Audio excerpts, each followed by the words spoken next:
Delegates, international work is at the heart of what we do as a movement, and we're all proud and deeply passionate about our solidarity with those facing injustice all over the world.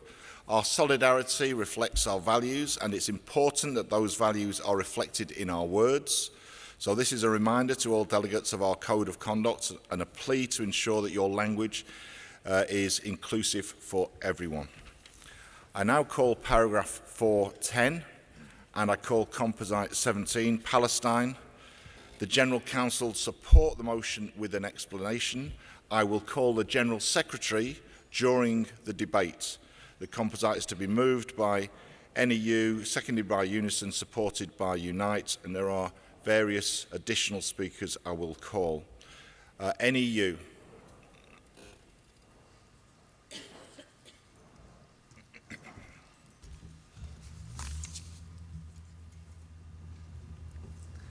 President, Congress, Louise Regan, National Education Union, very proud to be moving Composite 17, Palestine. Congress, over 41,000 Palestinians have now been killed in Israel's war on Gaza, over 2/3 of them women and children. In March, the UN reported that more children had been killed in Gaza in 4 months than in 4 years of war worldwide. Thousands more have been killed since. 10 children a day face an amputation with no anaesthetic, and more than 3,000 children have had at least one limb amputated. Across the West Bank, attacks have increased significantly, with over 650 Palestinians killed since October. A report released from Defence for Children International Palestine earlier this week states that 20% of the Palestinian children killed by Israeli forces and settlers in the West Bank since 2000 have been killed since October the 7th, at a rate of 1 child every 2 days. Despite this, our political leaders continue to sell Israel weapons, even as it stands charged in the International Court of Justice for the crime of genocide. It is obscene to continue arms sales at a time when 2 senior Israeli government leaders stand personally accused of crimes against humanity, including extermination and murder, starvation of civilians as a method of warfare, intentionally directing acts against the civilian population, persecution, and willfully causing great suffering. The supposed safe zones in Gaza are facing repeated attacks, and evacuation orders are forcing already displaced civilians into increasingly overcrowded and uninhabitable shelters. Palestinians are facing bombardment from the sea, air, and land, with images of burned and decapitated children becoming a regular occurrence across our social media feeds. 85% of schools in Gaza have been damaged or destroyed. All 12 universities have been completely or partially destroyed. 625,000 students have had no access to education for an entire school year.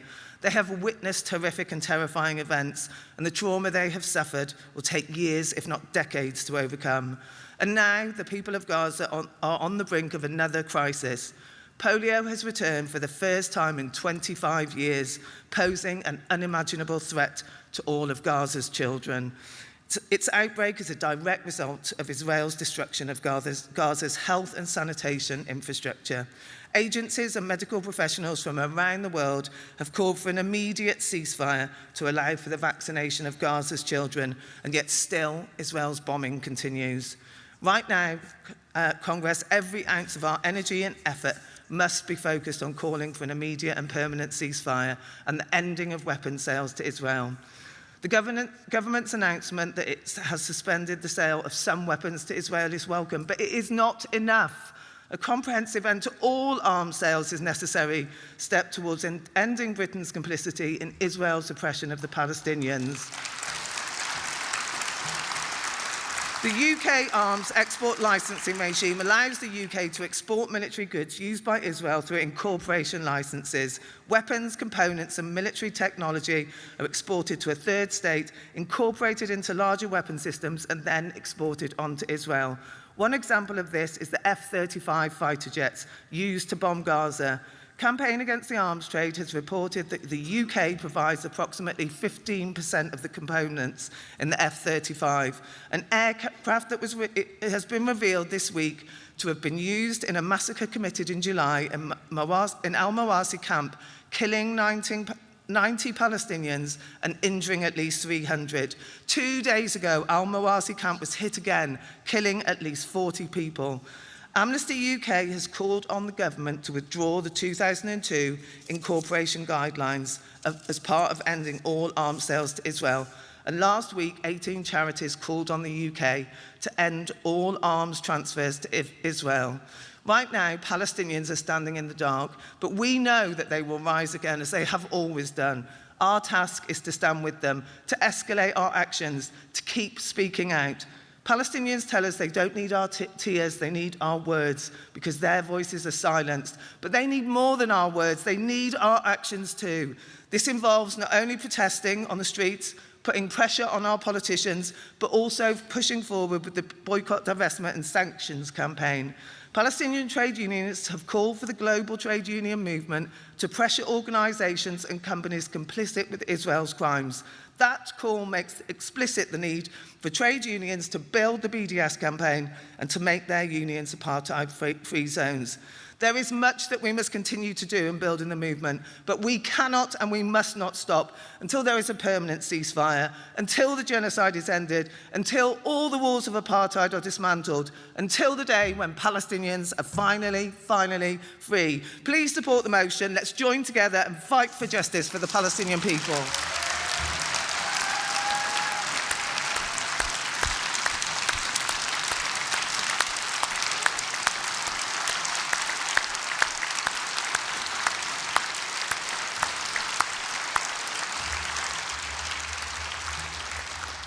Thanks, Louise. I call Unison to second. Chair, Congress, Ambassador Liz Wheatley, Unison, seconding Composite 17. Congress, in our thousands, in our millions, we are all Palestinians. And this isn't just something we chant on the many huge demonstrations we've marched on over the last 11 months. It's us saying that we understand the attacks that Palestinians face and have faced for decades. It's us saying we stand in solidarity with Palestinians. It's us saying that we will continue to march until our government listens, not just to us, but to the voices of Palestinians. And it's us saying we will stand in solidarity until Palestine is recognised as a state and until Palestine is free. And we say this because Palestine is a trade union issue. Trade unions should stand by the oppressed, should stand for peace, for justice and for liberation. It matters not only that we stand on the right side of history, but we have to stand on the right side today, tomorrow and next week. And that means we campaign for an immediate permanent ceasefire, an end to arming Israel, and for effective boycott, divestment and sanctions. And we take those campaigns from here into our workplaces and into our branches. We do that whoever is in government, because of course we welcome the reduction in export licences announced by David Lammy. But 90% remaining is 90% too much, and that doesn't stop the killing. Look at the bombing this week of Al-Mawasi refugee camp, supposedly in a safe area. How often do we have to see the film of Palestinians torn apart before our government acts? And as trade unionists, we cannot be complicit in this. I'm a local government worker. I want a good pension, but I don't want it funded by the dirty money of death and destruction. We have to divest our pension funds, our procurement processes, our universities.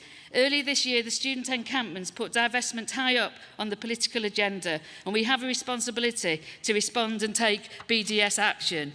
Because our movement has a fine tradition of BDS, from the Lancashire cotton mills, the Montgomery bus boycotts, and of course apartheid South Africa. We stand in and build on that tradition with Palestine.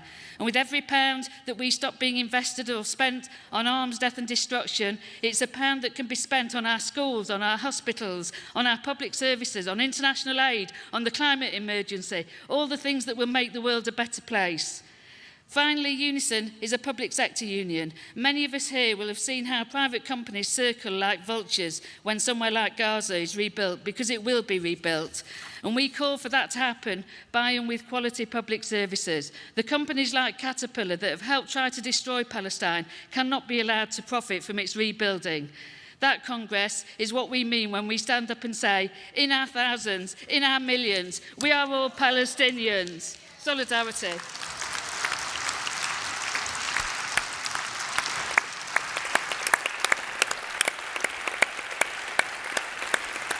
Thanks, Delegate. I call Unite, and then can the following unions be ready to speak? PCS, Equity, CWU, GMB. There are more I'll call in a moment. Unite. President, Congress. Sarah Carpenter, Unite, supporting Composite 17. Over the last 11 months, the horrific conflict in Palestine has been unfolding before all of our eyes. Unite, along with other unions, has called for a permanent, unconditional ceasefire. Unite also condemns the genocide and the collective punishment of the Palestinian people. This is a war crime, pure and simple.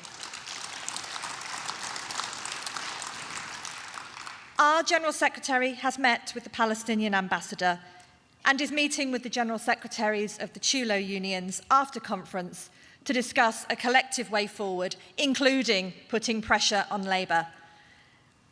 The unbearable terror, suffering and deaths of innocent civilians, people just like us, parents, siblings, workers and thousands of children, must end.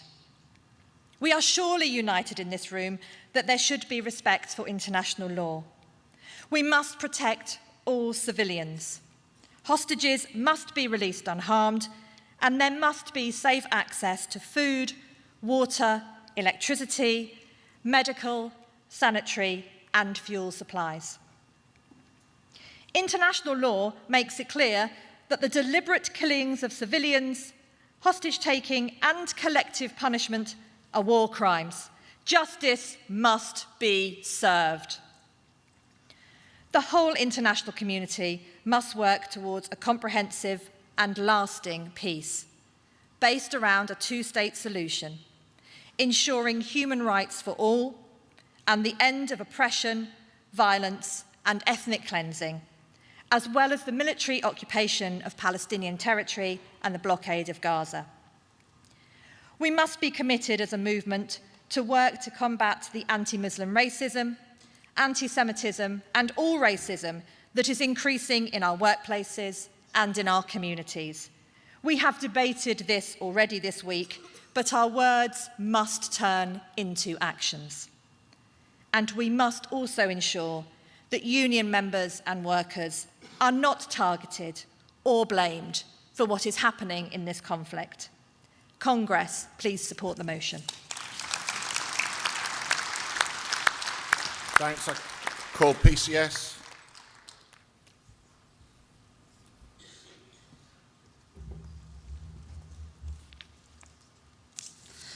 President, Congress, Ambassador, Fran Heathcote, PCS General Secretary, speaking in support of Composite 17 and proud to do so. Congress, we cannot be bystanders. We cannot walk by on the other side. 57 years of illegal occupation, decades of settlement building and ethnic cleansing. Israel's Gaza onslaught in which over 41,000 people have been killed. But successive UK governments have stood by. The Foreign Secretary, David Lammy, says that Labour supports the International Criminal Court as a cornerstone of the international legal system. Well, if you respect international law, then you follow that up with action, not just empty words. The International Criminal Court has issued arrest warrants for war crimes against Benjamin Netanyahu and for Defence Minister Yoav Gallant.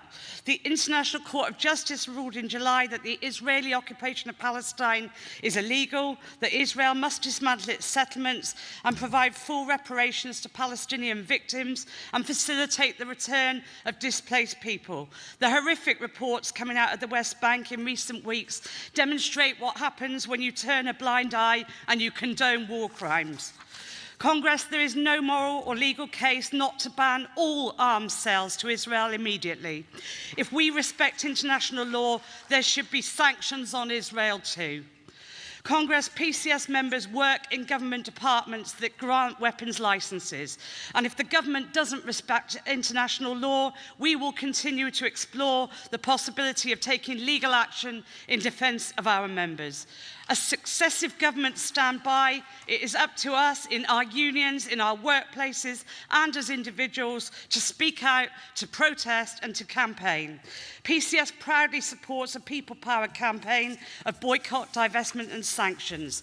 But Congress, I want to conclude by reading you a poem, because among all of the legal arguments and all of the horrific images that we see, we must never lose our humanity. It is called O Rascal Children of Gaza by Khaled Juma. O rascal children of Gaza, you who constantly disturb me by your screams under my window, you who filled every morning with rush and chaos, you who broke my vase and stole the lonely flowers on my balcony, come back and scream as you want and break all the vases, steal all the flowers, just come back, just come back. Thank you, Congress. Please support the Composite. Thanks, Fran. I call equity.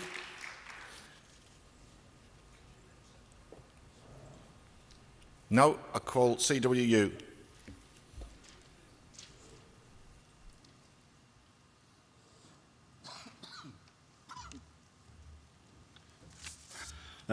President Congress, Tony Cairns, Deputy General Secretary, Communication Workers Union. Unreservedly, the CWU supports this composite. Everything in it has campaigned for, believes in now, and will continue to campaign for every single thing that this motion comes from. I had some notes ready. And then I thought, I'll tell you what this is about. This is about who we are. Yeah? This is about what we do. And this is about why do we exist? Because at some point, everyone in this hall somehow became a trade unionist. Yeah? We decided we wanted to stand up against the injustices that we see perpetrated against our members in the workplace on a daily basis. But solidarity doesn't stop at the factory door. It doesn't stop when you close the office door. Solidarity has to be an international movement. Tell you who recognises that? The Belgian transport workers recognised that when they refused to carry weapons across Belgium by road that they knew were bound for Israel. The Barcelona port workers knew that when they refused to let the ships sail to Israel that they knew were going to carry weapons to carry on the genocide. What we're witnessing, live streamed on a daily basis, the rape, the mutilation, the murder, the torture of innocent civilians on an industrial scale, and we have to say it has to stop. If we don't, what do we stand for? I said, if we don't, then I was reminded that Bob Dylan was right in his song, The Universal Soldier. So he's the universal soldier, and he really is to blame. Those orders come from far away no more. They come from here and there, and you and me. And brothers and sisters, can't you see? This is not the way to put the end to war. Stop the rape. Stop the murder. Stop the starvation. Stop the genocide. Free Palestine and carry this composite.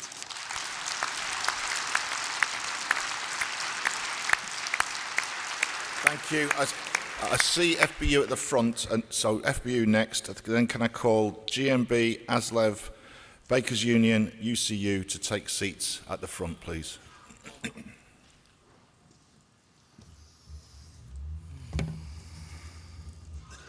President, Congress, Jamie Newell, Fire Brigades Union, speaking in support of the composite, and happy to see the Council's given us the time to take this debate today. Only the dead have seen the end of war, and this will be the third year running that I've said this here at the TUC. But it's important to not refer to this as a war, as that implies that there are two sides of equal measure involved in the conflict. What we're actually seeing here is a massacre, more akin to shooting fish in a barrel. And every government that's aiding Israel Defence Forces' collective punishment of civilians ought to be ashamed of themselves. A ceasefire now is imperative for the survival of the Palestinian people. Now, the UK's complicity in collective punishment of Palestinians is well documented when it comes to our record of arms trading. And to paraphrase Mick Lynch last night, David Lammy suspending 30 out of our 350 arms licenses to Israel is tantamount to saying some collective punishment is still okay. Labour appears to be okay with letting the elderly freeze this winter and simultaneously okay with the indiscriminate bombing of children in hospitals in Palestine. We can bomb the world to pieces, but we cannot bomb it into peace. So we need to think about the relationships that our unions and our parties have with companies, and we've heard today already about the divestment movement. Now, the Palestinian fringe last night made that loud and clear, and it's been made again today, and we need to ask our executives and our unions to review where our investments lie and who we're working with, and not to be afraid to boycott those companies who support apartheid and collective punishment.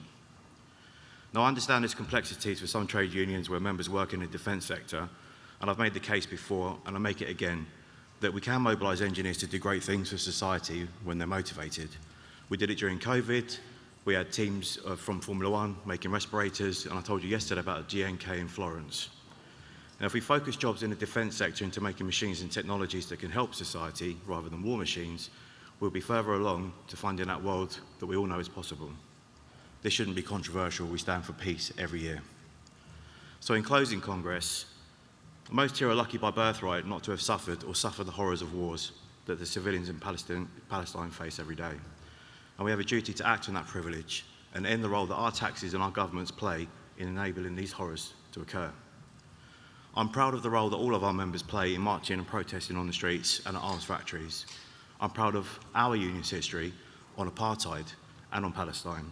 And I'm proud of our members for refusing to take part in police activities and law enforcement to remove protesters who are expressing their basic human right to protest.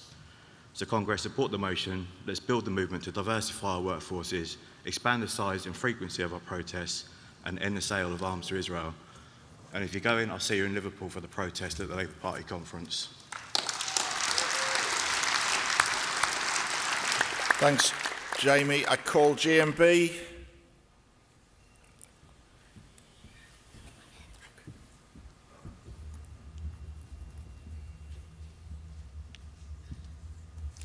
President, Congress, Fazana Juma from the GMB.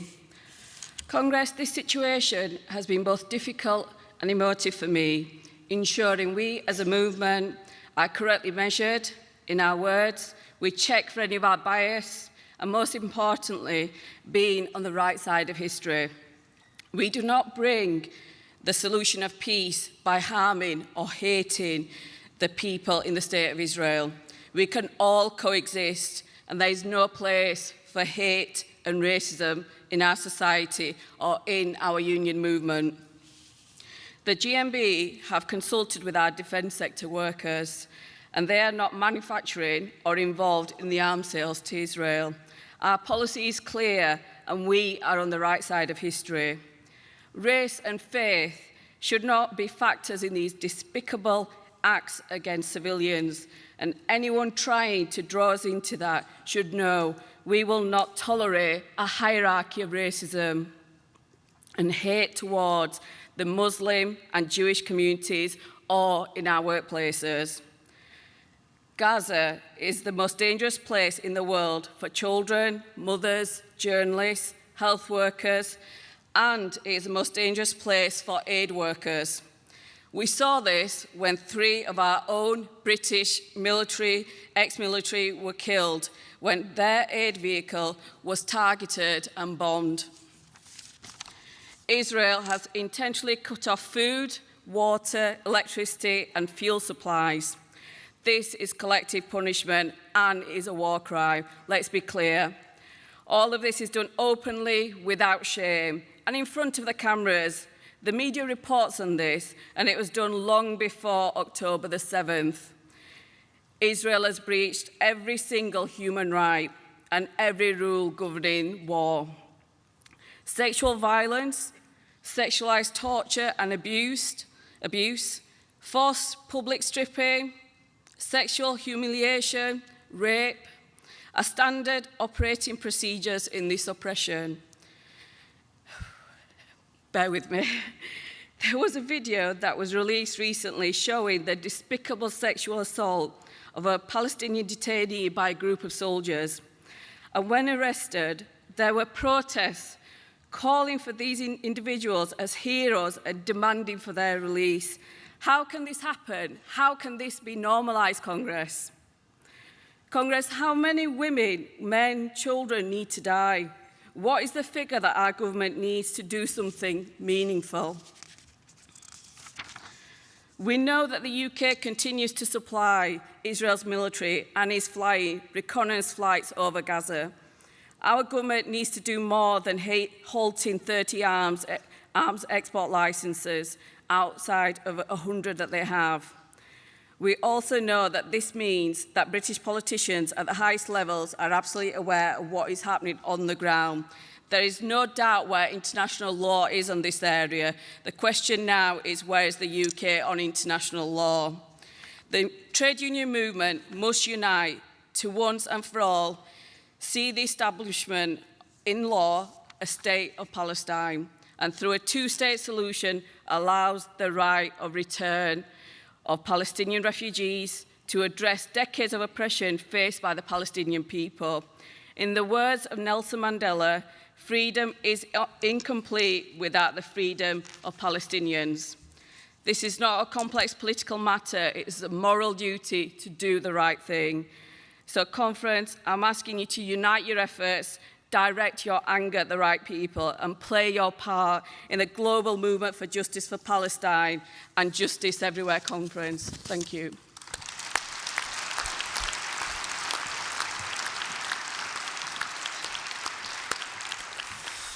Thanks. I call Aslev.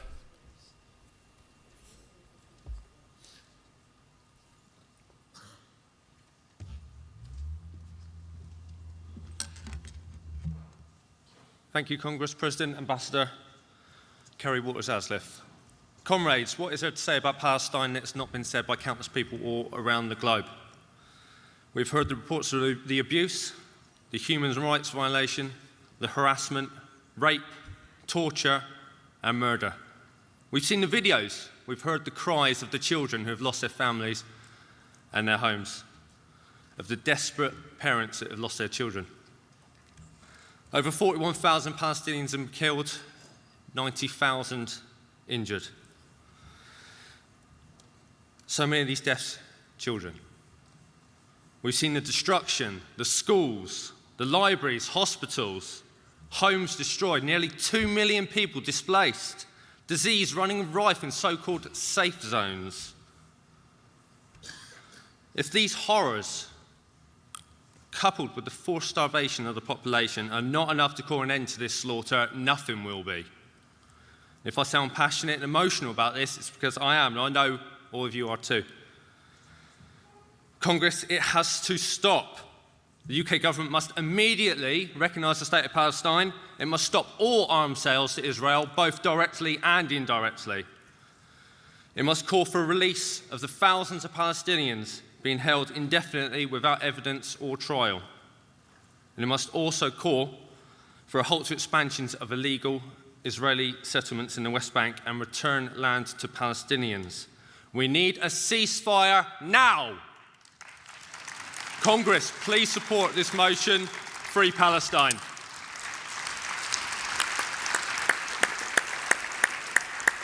Thank you. I call the Bakers Food and Allied Workers Union to be followed by UCU, Bakers Union.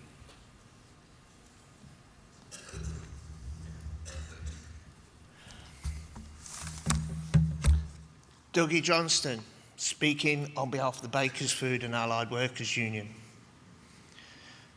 And it's great to speak in front of you, Ambassador, who's been such a strong voice for your people, a strong voice for justice for the Palestinian people.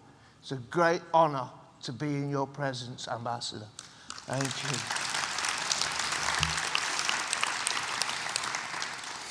We've been watching a genocide streamed in real time by its victims, the Palestinian people. A genocide 74 years in the making. The Nakba is not just an event. It's been a process for 74 years. Atrocity after atrocity. again and again, and we can no longer stand by. I did have a speech made for you, but I want to speak from my heart, because this matters. This shows who we are. This shows if we speak up for the Palestinian people, we speak up for justice. We speak up for human rights. Atrocity, there are too many to mention. But I remember the 29th of January, hearing about the 6-year-old girl, little girl, Hind Rahib, trapped in a car, trapped alongside her dead aunt and uncle, 3 of her dead cousins. There was no way that the Israeli tanks who opened up on that couldn't see that little girl. The Red Crescent begged them for 3 hours as the little girl for 3 hours begged, please come and get me, please come and get me. Their bodies were found 12 days later.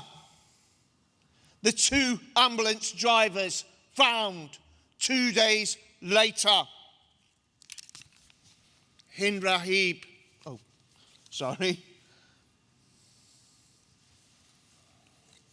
Hind Rahib, Hind Rahib, say her name, Hind Rahib, say her name, Hind Rahib. Remember her name. Remember every one of the victims, the children. Remember them. Take that to your heart and speak up for justice. Thank you.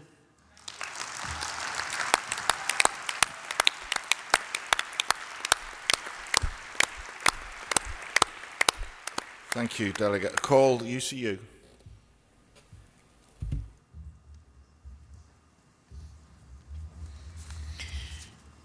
Chair, Congress, Ambassador, Sarah Weiner, UCU. The genocide in Gaza has been underway for nearly a year, and other people have eloquently outlined the scenes that we have seen daily streamed on our laptops, our phones, and our computers. Unfortunately, not always on the mainstream news. Many millions of people have marched and protested globally for Palestinian liberation, and we have to say that what's been going on there has fundamentally changed global politics. I'm extremely proud that the UK has had some of the biggest demonstrations in Europe and the Western world, with an estimated 3 million people on the streets over the last 11 months. The treatment of Palestinians has come to stand for everything that is wrong with the world. As I said, we are watching genocide in real time. And I'm really proud of our union, the UCU, that we've spoken out repeatedly on this. I'm also proud of our students who have camped out against their university's complicity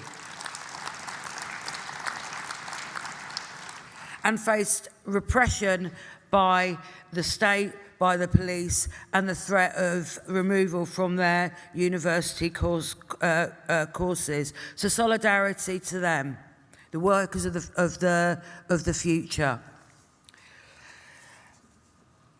I also am very proud of my colleagues who, on workplace days of action called by Stop the War, C&D, etc., have come outside the buildings, rallied their support, held up banners, joined with other workers in the city of Liverpool, where I live and work, to show they will not stand for genocide.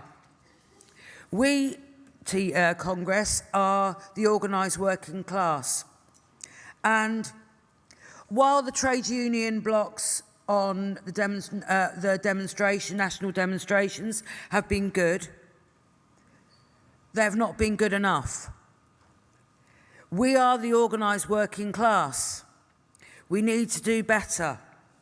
We have the power to stop the present government that we have the power to make them stop all arms sales to Israel. At this very moment, F-35 fighter jets, I hope to carry on for just a little minute or two, yes, a minute, are still raining down the bombs that have destroyed Gaza. Shame on David Lammy. Shame on the Labour government. I am the granddaughter of Holocaust survivors.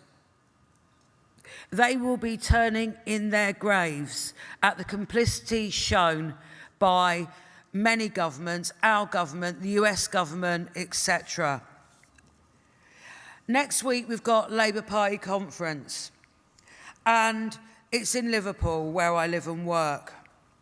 A demonstration has been called by CND Stop the War, the Muslim Association of Britain, and the Palestinian Solidarity Campaign. And I absolutely hope that we are there in our masses. Words aren't good enough. We need to take action. We need to take action now. And I hope everyone is going to support the emergency motion to be held later. We need to say to the government, from the river to the sea, Palestine will be free.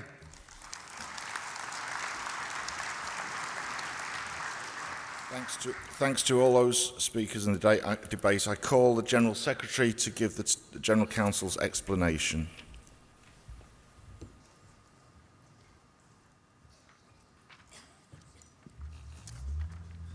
President, Congress, the General Council supports Composite 17 with the following explanation. The TUC unequivocally condemned the attacks by Hamas on the 7th of October last year, and we call for the release of all hostages unharmed. We also called in the same statement for an immediate and permanent ceasefire and respect for international law. Now, the motion sets out some recent legal findings, and the General Council recognises the findings of the International Court of Justice regarding the rights claimed by South Africa in its case relating to genocide in Gaza. The General Council also recognises that the imposition of a system of oppression by successive Israeli governments has been shown to meet the definition of the crime of apartheid under international law. Our existing policy calls on the General Council to actively encourage affiliates, employers and pension funds to disinvest from and boycott the goods of companies who profit from illegal settlements, the occupation and the construction of the wall. And finally, Congress, we will continue to support and work for a two-state solution based on a safe and secure Israel, but crucially and urgently, a safe and secure and free Palestine. Please support Composite 17.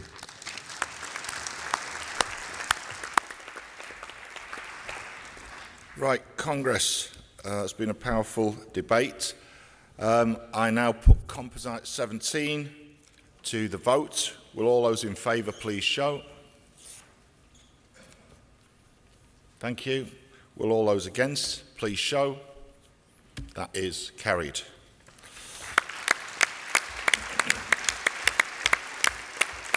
I think that debate demonstrated the stance of the trade unions in solidarity with the Palestinian people. Shortly, I'll be relinquishing my role as presiding over this Congress, but I have to say that this particular next speaker is a particular honour for me. 42 years ago, my predecessor, Ken Cameron, brought an emergency resolution to this Congress in the aftermath of Israel's invasion of the Lebanon. It was somewhat controversial at the time because it did include the phrase support for the national rights of the Palestinian people to self-determination in an independent and sovereign state.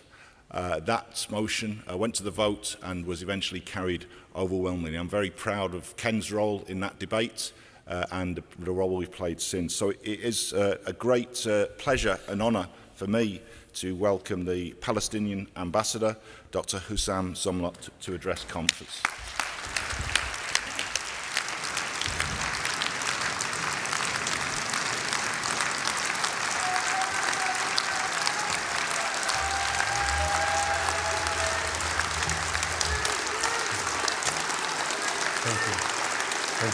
Thank you.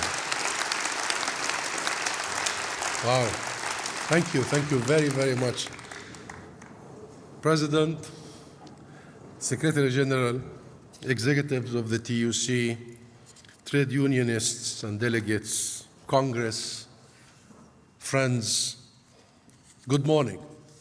It's a sunny morning in the vibrant city of Brighton, and thank you, Matt and Paul, for arranging the weather for us today. And really thank you for this very warm welcome.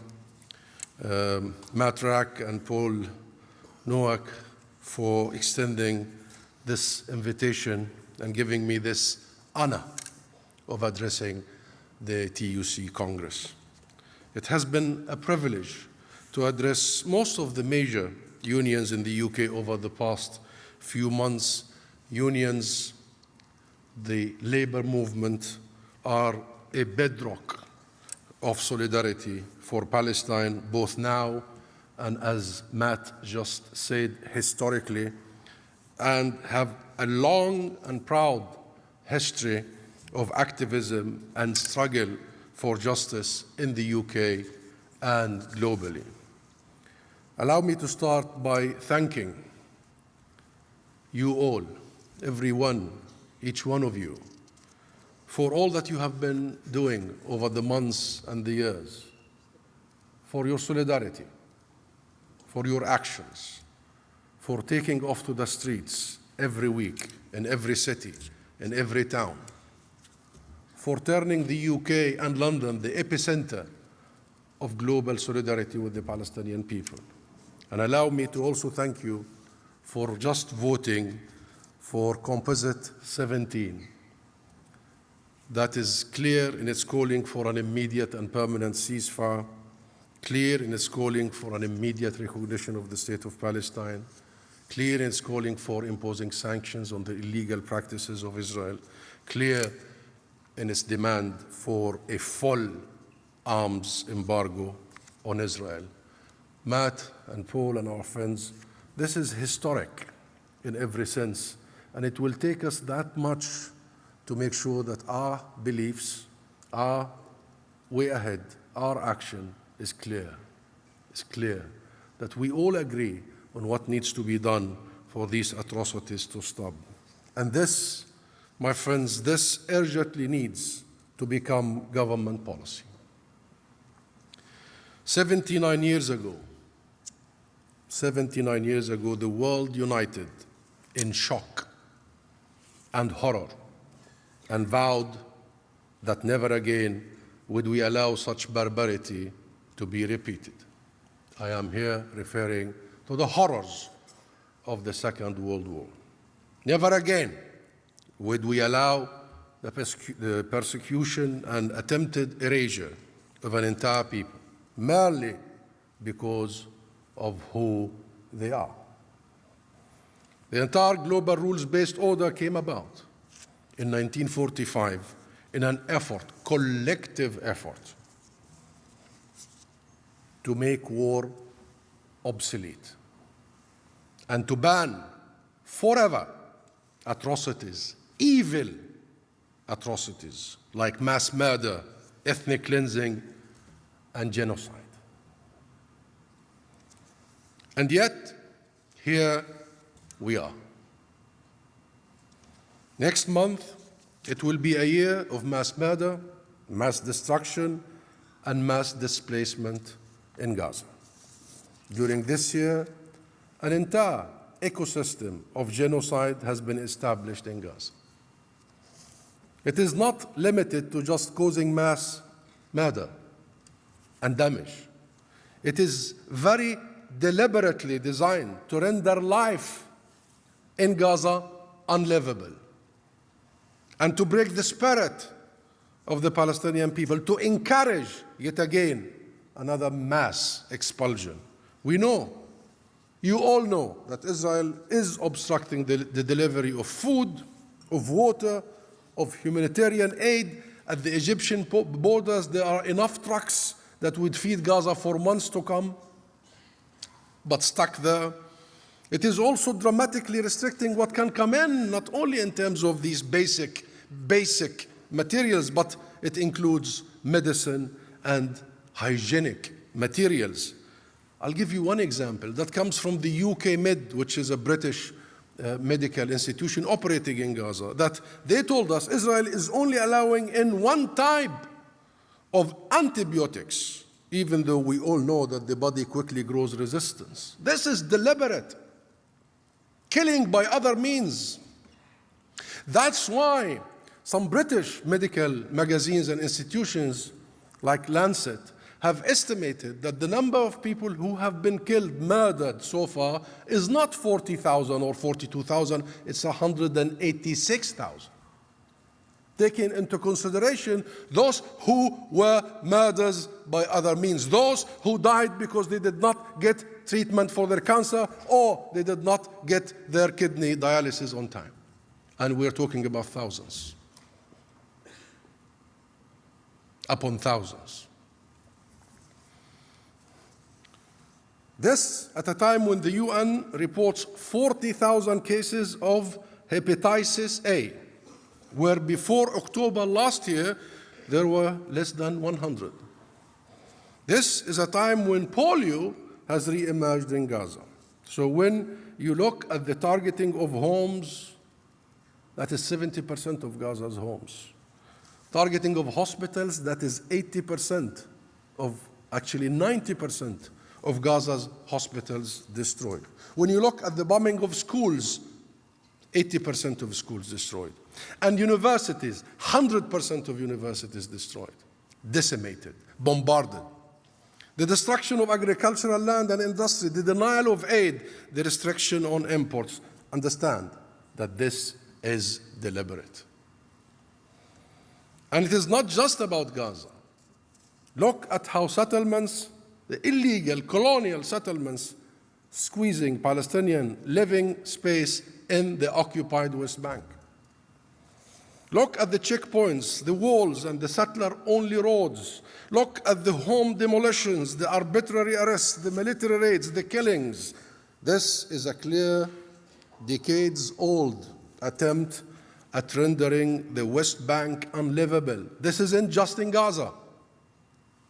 For us, the Palestinian people, same. Because of who we are. Because of who we are.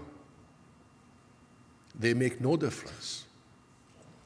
Every Palestinian, each one of us, tall or not so tall, Muslim or Christian, from Gaza or from Jenin, is a target.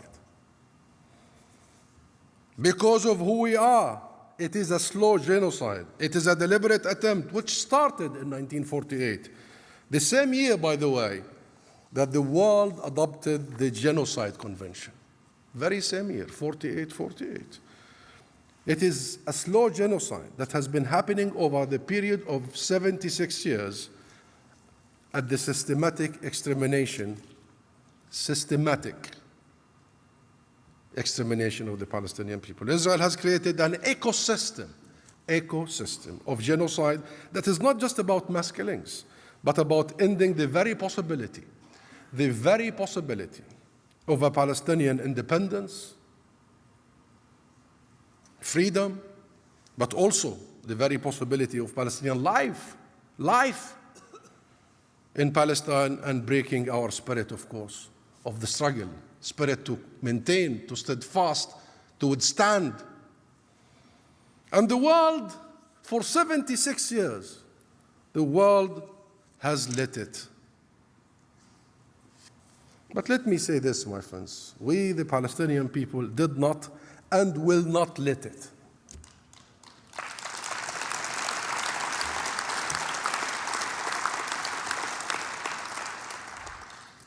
despite the genocide, despite the ethnic cleansing, despite all the horrors, we are too rooted, like the roots of our ancient olive trees. We are too rooted to be removed from our land. We are too resilient, actually, to be broken. And yes, we have done it before. They could not erase us completely in 1948. They could not crush us in 1967. They did not wipe us out in Lebanon in 1982. And despite the horrors in Gaza, they will not erase us from Gaza.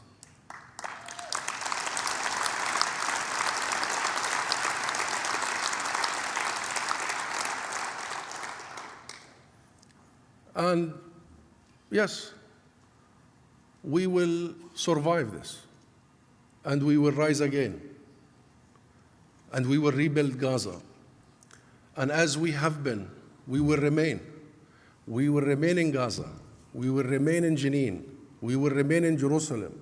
We will remain in Khalil and Tulkarem. And we will remain in Jaffa. And we will remain as refugees outside and in the exile and the diaspora, holding onto our right to go back to our homes and farms. But the question here, my friends, is it really so hard to see our humanity? Is it so hard to understand the fears and traumas of the 17,000 children the UN has designated as unaccompanied as a result of Israel's unhinged aggression in Gaza? 17,000 unaccompanied. And what of their education? Unaccompanied means that they lost their parents and there is no one of their extended family. Sole, one person exists with nothing, a child. 17,000. What of their education, and what of the education of more than 800,000 students, school students and university students in Gaza that have gone without education for the second year in a row? What of their future? And that tells you it's a genocide, because Israel is not only targeting our present, it is targeting our future. You know how? Education. Because they know that our lifeline, our lifeblood is education. And is it really hard to understand the pain of Husam Abu Ajwe, the father of Tala? Tala is a 10-year-old who liked nothing better than to go roller skating. That was her passion. She was murdered in an Israeli airstrike last week, just last week, wearing her pink skates. On a rare occasion, her parents let her go outside to play. Her parents could only identify her because of those skates. They now join the hundreds of thousands of bereaved families, people in Gaza. Tala now joins the more than 16,400 children Israel killed in Gaza since last year. Statistics that apparently get less meaningful to the world the more they grow. Becomes normalized. Do Palestinians in Gaza, Palestinians anywhere, not meet the criteria for humanity? Do our lives matter? So my friends, next month it will be a year of genocide. It will be a year of shame for Israel's allies, who have repeatedly failed to do what needs to be done. In fact, it will be 76 years of shame. 76 years which Israel has been allowed to act with impunity. It forcibly removed 2/3 of the Palestinian people from our homes and lands in 1948. The Nakba, an act of mass ethnic that has been ongoing. This was fueled by a narrative that sees Palestine as the exclusive property of the Jewish people. A mindset of supremacy and entitlement that is incompatible with the presence of the land's native population. That is how the lie about a land without a people came about. The Palestinian people had to be erased. That is why we are now witnessing a genocide. All this time, Israel has acted with impunity, and still the global system is doing nothing, unable to respond. The world has been unable to even enforce its own Security Council resolutions, numerous resolutions, including in March, demanding an immediate ceasefire. Why? Why is this impotence when it comes to Israel? Why the silence, the inaction, the double standards? What have we become that members, senior members of the US Congress, senators, are bullying and demanding the institutions of the international justice not to pursue any of their own mandate? You may have heard that a letter was sent by members of the US Congress to the ICC that says you have been warned if they pursue Israel in the court. What have we become that most people think of these global institutions of justice as being effectively only, or as being effective and used only when it is directed at the poor? Did you see the interview in the CNN with the ICC Prosecutor General, who said that he was told by a Western senior politician that the ICC is only there for Russia and Africa?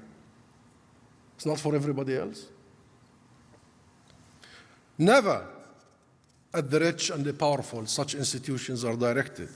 Is that the world we want to live in? My friends, it doesn't have to be this way.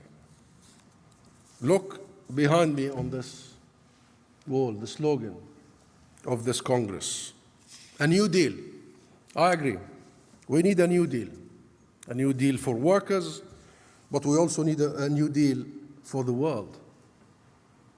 Otherwise, we will be asking ourselves, what kind of world are we leaving behind for our children and grandchildren? Perhaps we need a commitment to the very principles we could all agree on in 1945. Most fundamental is this: we commit to a world with rules that apply equally.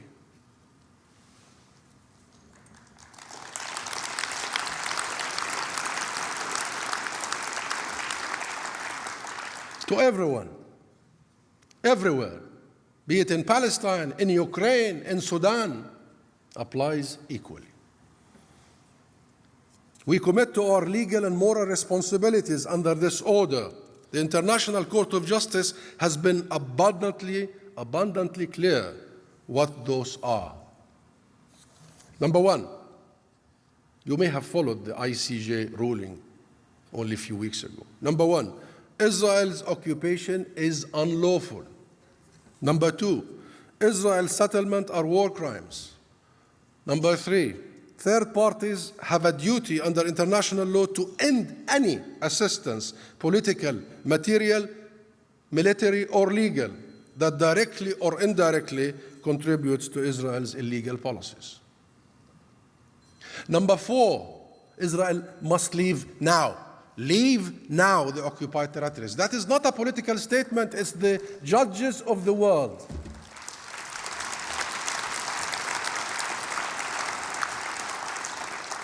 And this is why we and you, with your vote today, demand a complete, full arms embargo.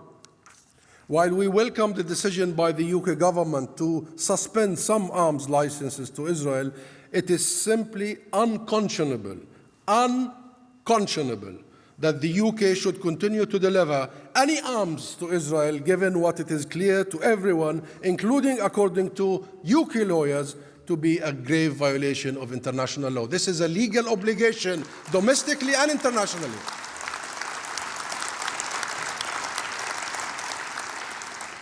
And my friends, ending the genocide is only the most pressing priority. There will be a huge reconstruction effort for which you will be needed. A friend in need is a friend indeed.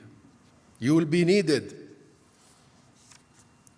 Your expertise, your engineers, your volunteers, your health professionals, your teachers and professors will be needed.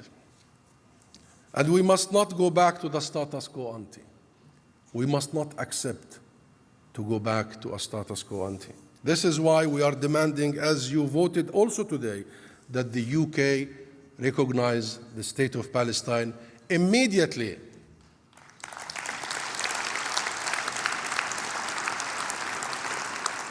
Only through real self-determination, the real exercise of our sovereignty, along with the right of return and justice and equality for our refugees, can be any meaningful peace and lasting peace. And if we are going to be serious about reaching a lasting peace, we must be serious about confronting Israeli policies. And let me explain something here. It is not either or. Recognition on the one hand of the state of Palestine is not a gift, it's not a favor, it's not a reward, it's not a punishment, it's a right that has been long overdue.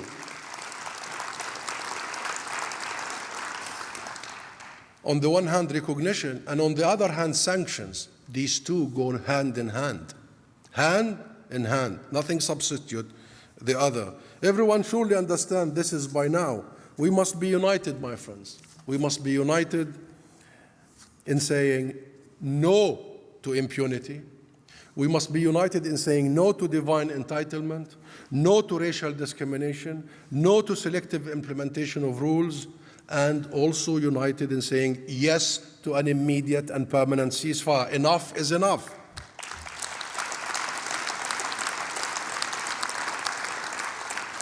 And yes to accountability. All those war criminals must be held accountable, period.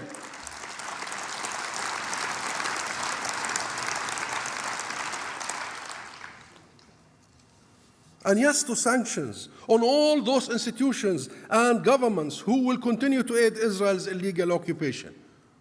And we must be clear here, because Israel is practicing this conflation, because Israel takes in this international sport arena clubs from the illegal settlements to play on behalf of Israel. So it is our responsibility to make sure that these international sports arena are not being misused, abused, and illegal practices are being done. So, by the way, are also educational institutions. The University of Ariel, which is an illegal colonial settlement, is part of the overall Israeli state education institutions. We must make sure that if that is the case, all Israeli institutions implicated in this illegality are boycotted, are isolated, are divested from.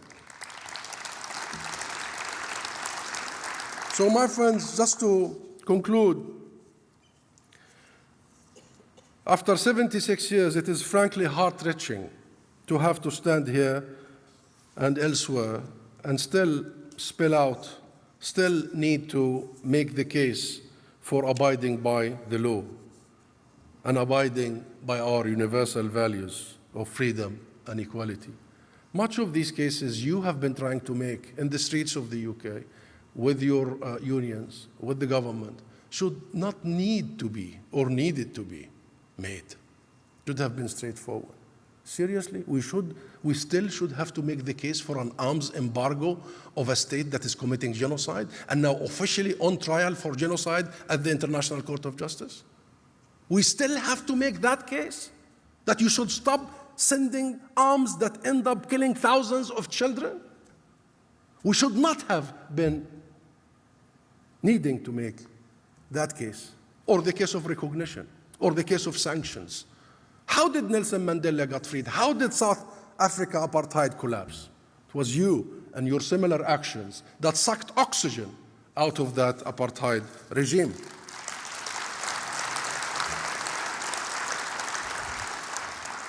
And it is, as much as it is heart-wrenching, it is heartwarming to see you, to feel your support, and to feel the support of the British people.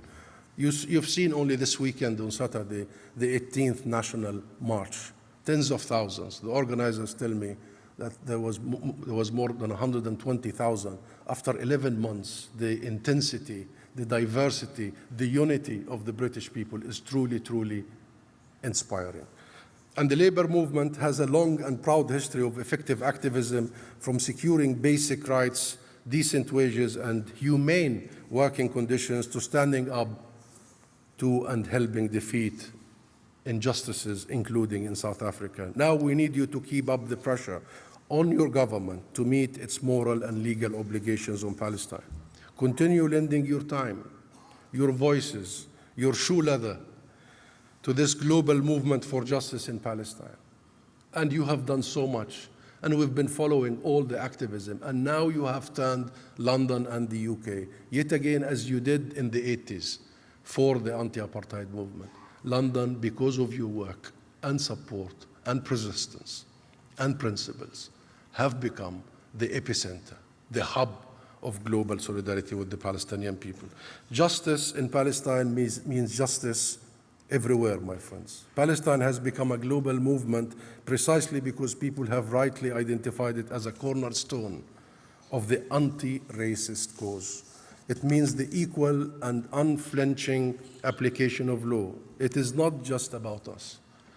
Palestine is not just about us. It is about all of us. Our defeat is your defeat. Any rights we cede, any ounce of rights we give up, is also giving up on your rights, because rights cannot be subdivided. Our liberation is also your liberation. Our struggle is yours. Our values are mutual. Our future is shared. And with clear-eyed determination and complete adherence to the principles of equality under law, we will overcome this too. And we shall witness and enjoy lasting peace and justice in a free Palestine. Thank you.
Well, on behalf of Congress and the trade union movement, thank you for your historic address to Congress.